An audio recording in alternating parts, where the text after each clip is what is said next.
आज श्रीमद् भगवत गीता के दूसरे अध्याय के 61, 62, 63 एवं 64 श्लोक का अध्ययन करेंगे और इसमें दिए हुए ज्ञान और सुविचार को अपने जीवन में उतारने की कोशिश करेंगे। तो जानते हैं 61 श्लोक में क्या दिया हुआ है। तो इससे पहले 60वें श्लोक तक हमने अध्ययन किया था। इस प्रकार इंद्रिय संयम की आवश्यकता का प्रतिपादन करके अब भगवान साधक का कर्तव्य बतलाते हुए पुनः इंद्रिय संयम को स्थित प्रज्ञ अवस्था का हेतु बतलाते हैं। कहते हैं, तानि सर्वाणि संयम्य युक्तः आसीत मत्परः वसे ही यस्य इंद्रियाणि तस्य प्रज्ञा प्रतिष्ठिता।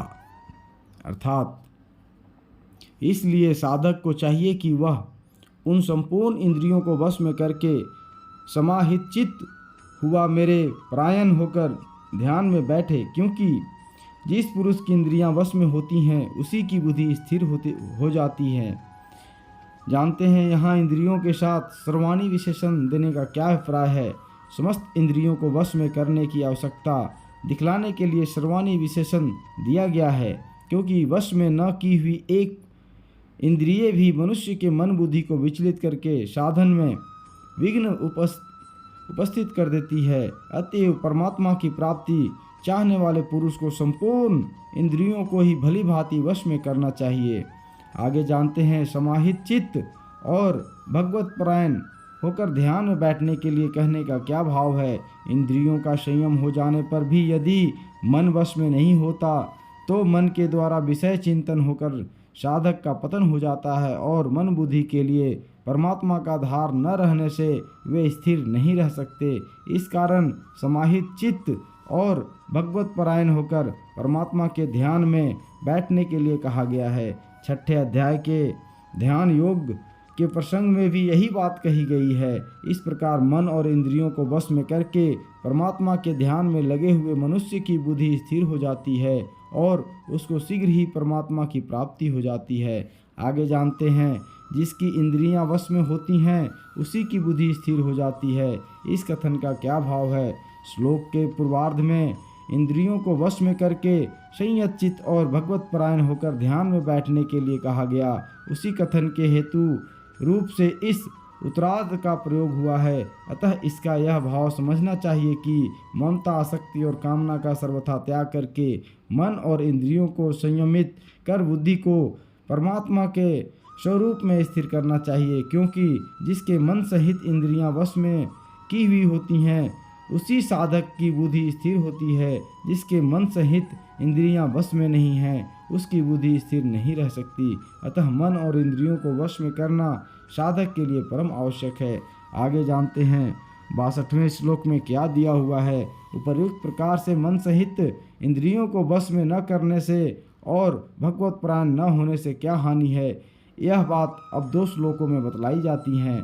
जानते हैं, ध्यायतः विषयान पुषः संग तेषु उपजायते संगात संजायते कामः कामात् क्रोध अभिजायते।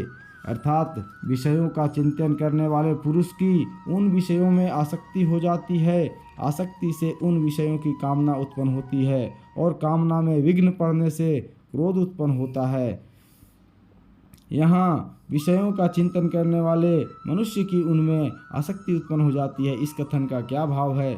इससे यह भाव दिखलाया गया है कि जिस मनुष्य की भोगों में सुख और रमणीय बुद्धि है, जिसका मन वश में नहीं है और जो परमात्मा का चिंतन नहीं करता, ऐसे मनुष्य का परमात्मा में प्रेम और उनका आश्रय न रहने के कारण उसके मन द्वारा इंद्रियों के विषयों का चिंतन होता रहता है। इस प्रकार विषयों का चिंतन करते करते उन विषयों में उसकी अत्यंत आसक्ति हो जाती है।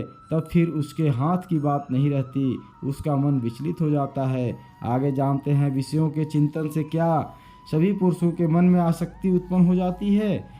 जिन पुरुषों को परमात्मा की प्राप्ति हो गई है उनके लिए तो विषय चिंतन से आसक्ति होने का कोई प्रश्न ही नहीं रहता। परम दृष्ट्वा निर्वर्तते से भगवान ऐसे पुरुषों से आसक्ति का अत्यंत भाव बतला चुके हैं, जिसके अतिरिक्त अन्य सभी के मनों में न्यूनाधिक रूप से आसक्ति उत्पन्न हो सकती है। आगे जानते हैं आसक्ति से कामना का उत्पन्न होना क्या है और कामना से क्रोध का उत्पन्न होना क्या है। विषयों का चिंतन करते करते जब मनुष्य की उनमें अत्यंत आसक्ति हो जाती है, उस समय उसके मन में नाना प्रकार के भोग प्राप्ति करने की प्रबल इच्छा जागृत हो उठती है। यही आसक्ति से कामना का उत्पन्न होना है तथा उस कामना में किसी प्रकार का विघ्न उपस्थित होने पर जो उस विघ्न के कारण में द्वेष बुद्धि होकर क्रोध उत्पन्न हो जाता है, यही कामना से क्रोध का उत्पन्न होना है। आगे 63वें श्लोक में जानते हैं क्रोधात भवतु सम्मोह सम्मोहात स्मृति विभ्रम स्मृति भ्रंशात बुद्धिनाशात प्रणशयति।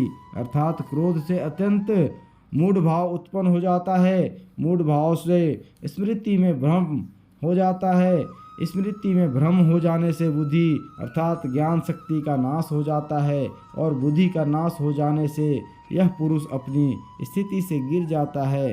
और जानते हैं क्रोध से उत्पन्न होने वाले अत्यंत मूढ़ भाव का क्या स्वरूप है। जिस प्रकार मनुष्य के अंतःकरण में क्रोध की वृत्ति जागृत होती है, उस समय उसके अंतःकरण में विवेक शक्ति का अत्यंत अभाव हो जाता है। वह कुछ भी आगा पीछा नहीं सोच सकता। क्रोध के वश में होकर जिस कार्य में प्रवृत्त होता है, उसके परिणाम का उसे कुछ भी ख्याल नहीं रहता। यही क्रोध से उत्पन्न सम्मोह का अर्थात अत्यंत मूढ़ भाव का स्वरूप है। आगे जानते हैं सम्मोह से उत्पन्न होने वाले स्मृति विभ्रम का क्या स्वरूप है। जब क्रोध के कारण मनुष्य के अंतःकरण में मूढ़ भाव बढ़ जाता है, तब उसकी स्मरण शक्ति भ्रमित हो जाती है। उसे यह ध्यान नहीं रहता कि किस मनुष्य के साथ मेरा क्या संबंध है, मुझे क्या करना चाहिए, क्या नहीं करना चाहिए, मैंने अमुक कार्य किस प्रकार करने का निश्चय किया था और अब क्या कर रहा हूँ। इसलिए पहले सोची विचारी हुई बातों को वह काम में नहीं ला सकता, उसकी स्मृति छिन छिन हो जाती है। यही समूह से उत्पन्न हुए स्मृति भ्रम विभ्रम का स्वरूप है। आगे जानते हैं स्मृति विभ्रम से बुद्धि का नष्ट हो जाना और उस बुद्धि नाश से मनुष्य का अपनी स्थिति से गिर जाना क्या है। उपर्युक्त प्रकार से स्मृति में विभ्रम होने से अंतःकरण में किसी कर्तव्य अकर्तव्य का निश्चय करने की शक्ति का न रहना ही बुद्धि का नष्ट हो जाना है। ऐसा होने से मनुष्य अपने कर्तव्य का त्याग कर अकर्तव्य में प्रवृत्त हो जाता है। उसके व्यवहार में कटुता, कठोरता, कायरता, हिंसा, प्रतिहिंसा, दीनता, जड़ता और मूढ़ता आदि दोष आ जाते हैं। अतएव उसका पतन हो जाता है। वह शीघ्र ही अपनी पहले की स्थिति से नीचे गिर जाता है और मरने के बाद नाना प्रकार की नीच योनियों में या नरक में पड़ता है। यही बुद्धि नाश से उसका अपनी स्थिति से गिर जाना है। आगे जानते हैं 64वें श्लोक में क्या दिया हुआ है। इस प्रकार मन सहित इंद्रियों को वश में न करने वाले मनुष्य के पतन का क्रम बतलाकर अब भगवान स्थित प्रज्ञ योगी कैसे चलता है, इस चौथे प्रश्न का उत्तर आरंभ करते हुए पहले 2 श्लोकों में जिसके मन और इंद्रियां वश में होते हैं, ऐसे साधक विषयों में विचरण किए जाने का प्रकार और उसका फल बतलाते हैं। जानते हैं राग द्वेष वियुक्त तू विषयान इंद्रियाचरण आत्मवश्य विधेयात्मा प्रसादम अधिगच्छति। अर्थात परंतु अपने अधीन किए हुए अंतःकरण वाला साधक अपने वश में की हुई राग द्वेष से रहित इंद्रियों द्वारा विषयों में विचरण करता हुआ अंतःकरण की प्रसन्नता को प्राप्त होता है। यहाँ तू पद का क्या भाव है। पूर्व श्लोकों में जिसके मन इंद्रिय वश में नहीं है, ऐसे विषयी की मनुष्य की अवनति का वर्णन किया गया है और अब 2 श्लोकों में उससे विलक्षण जिसके मन इंद्रिय वश में किए हुए हैं, ऐसे विरक्त साधक की उन्नति का वर्णन किया जाता है। इस भेद का द्योतक यहाँ तू पद है। आगे जानते हैं विधेयात्मा पद कैसे साधक का वाचक है। जिसका अंतःकरण भली भांति वश में किया हुआ है, ऐसे साधक का वाचक यहाँ विधेयात्मा पद है। ऐसे साधक का अपने वश में की हुई राग द्वेष से रहित इंद्रियों द्वारा विषयों में विचरण करना क्या है। साधारण मनुष्यों की इंद्रियां स्वतंत्र होती हैं, उनके वश में नहीं होती। उन इंद्रियों में राग द्वेष भरे रहते हैं। इस कारण उन इंद्रियों के वश में होकर भोगों को भोगने वाला मनुष्य उचित अनुचित का विकार न करके जिस किसी प्रकार से भोग सामग्रियों के संग्रह करने और भोगने की चेष्टा करता है और उन भोगों में राग द्वेष करके सुखी दुखी होते रहता है, उसे आध्यात्मिक सुख का अनुभव नहीं होता, किंतु उपर्युक्त साधक की इंद्रियां उसके वश में होती हैं और उनमें राग द्वेष अभाव होता है।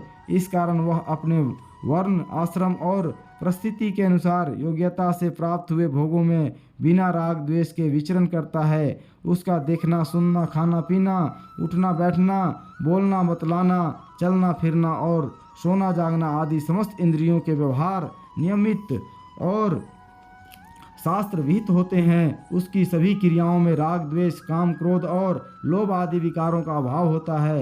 यही उसका अपने वश में की हुई राग द्वेष हित इंद्रियों द्वारा विषयों में विचरण करना है। पहले 59वें श्लोक में यह कहा जा चुका है कि परमात्मा का साक्षात्कार हुए बिना राग का नाश नहीं होता और यहाँ राग द्वेष रहित होकर विषयों में विचरण करने से प्रसाद को प्राप्त होकर स्थिर बुद्धि होने की बात कही गई है। यहाँ के इस कथन से ऐसा प्रतीत होता है कि परमात्मा की प्राप्ति से पूर्व ही राग द्वेष का नाश संभव है। अतएव इन दोनों कथनों में जो विरोध प्रतीत होता है उसका समन्वय कैसे होता है जानते हैं। दोनों में कोई विरोध नहीं है, क्योंकि वहाँ 59वें श्लोक में तो राग द्वेष का अत्यंत अभाव बतलाया गया है और यहाँ राग द्वेष रहित इंद्रियों द्वारा विषय सेवन की बात कहकर राग द्वेष के सर्वथा अभाव की साधना बताई गई है। तीसरे अध्याय के 40वें श्लोक में इंद्रियां, मन और बुद्धि इन तीनों को ही काम का अधिष्ठान बताया है। इससे यह सिद्ध होता है कि इंद्रियों में राग द्वेष न रहने पर भी मन या बुद्धि में सूक्ष्म रूप से राग द्वेष रह सकते हैं, परंतु 59वें श्लोक में अस्य पद का प्रयोग करके स्थिर बुद्धि पुरुष में राग द्वेष का सर्वथा अभाव बताया गया है। वहाँ केवल इंद्रियों में ही राग द्वेष के अभाव की बात नहीं है। आगे जानते हैं, इंद्रियों से विषयों का संयोग न होने देना यानी बाहर से विषयों का त्याग, इंद्रियों का संयम और इंद्रियों का राग द्वेष से रहित हो जाना, इन तीनों में श्रेष्ठ और भगवत प्राप्ति में विशेष सहायक कौन है? तीनों ही भगवान की प्राप्ति में सहायक हैं, किंतु इनमें बाह्य विषय त्याग की अपेक्षा इंद्रिय संयम और इंद्रिय संयम की अपेक्षा इंद्रियों का राग द्वेष से रहित होना विशेष उपयोगी और श्रेष्ठ है। यद्यपि बाह्य विषयों का त्याग भी भगवान की प्राप्ति में सहायक है, परंतु जब तक इंद्रियों का संयम और राग द्वेष त्याग न हो तब तक केवल बाह्य विषयों के त्याग से विषयों की पूर्ण निवृत्ति नहीं हो सकती और न कोई सिद्धि ही प्राप्त होती है। तथा ऐसी बात भी नहीं है कि बाह्य विषय का त्याग किए बिना इंद्रिय संयम हो ही नहीं सकता, क्योंकि भगवान की पूजा सेवा जप और विवेक वैराग्य आदि दूसरे उपायों से सहज ही इंद्रिय संयम हो जाता है एवं इंद्रिय संयम हो जाने पर अनायास ही विषयों का त्याग किया जा सकता है। इंद्रियां जिसके बस में है वह चाहे जब चाहे जिस विषय का त्याग कर सकता है, इसलिए बाह्य विषय त्याग की अपेक्षा इंद्रिय संयम श्रेष्ठ है। इस प्रकार इंद्रिय संयम भी भगवत प्राप्ति में सहायक है, परंतु इंद्रियों के राग द्वेष का त्याग हुए बिना केवल इंद्रिय संयम से विषयों की पूर्णतया निवृत्त होकर वास्तव में परमात्मा की प्राप्ति नहीं होती। और ऐसी बात भी नहीं है कि बाह्य विषय त्याग तथा इंद्रिय संयम हुए बिना इंद्रियों के राग द्वेष का त्याग हो ही नहीं सकता। सत्संग स्वाध्याय और विचारधारा द्वारा सांसारिक भोगों की अनियतता का भान होने से तथा ईश्वर कृपा और भजन ध्यान आदि से राग द्वेष का नाश हो सकता है, और जिसके इंद्रियों के राग द्वेष का नाश हो गया है उसके लिए बाह्य विषयों का त्याग और इंद्रिय संयम अनायास अपने आप ही हो जाता है। जिसका इंद्रियों के विषयों में राग द्वेष नहीं है वह पुरुष आदि बाह्य रूप से विषयों का त्याग न करे तो विषयों में विचरण करता हुआ ही परमात्मा को प्राप्त कर सकता है। इसलिए इंद्रियों का राग द्वेष से रहित होना विषयों के त्याग और इंद्रिय संयम से भी श्रेष्ठ है। आगे जानते हैं, प्रसादम पद यहाँ किसका वाचक है? वश में की हुई इंद्रियों द्वारा बिना राग द्वेष के व्यवहार करने से साधक का अंतःकरण शुद्ध और स्वच्छ हो जाता है। इस कारण उसमें आध्यात्मिक सुख और शांति का अनुभव होता है। उस सुख और शांति का वाचक यहाँ प्रसादम पद है। इस सुख और शांति हेतु रूप अंतःकरण की पवित्रता को और भगवान के अर्पण की हुई वस्तु अंतःकरण को पवित्र करने वाली होती है।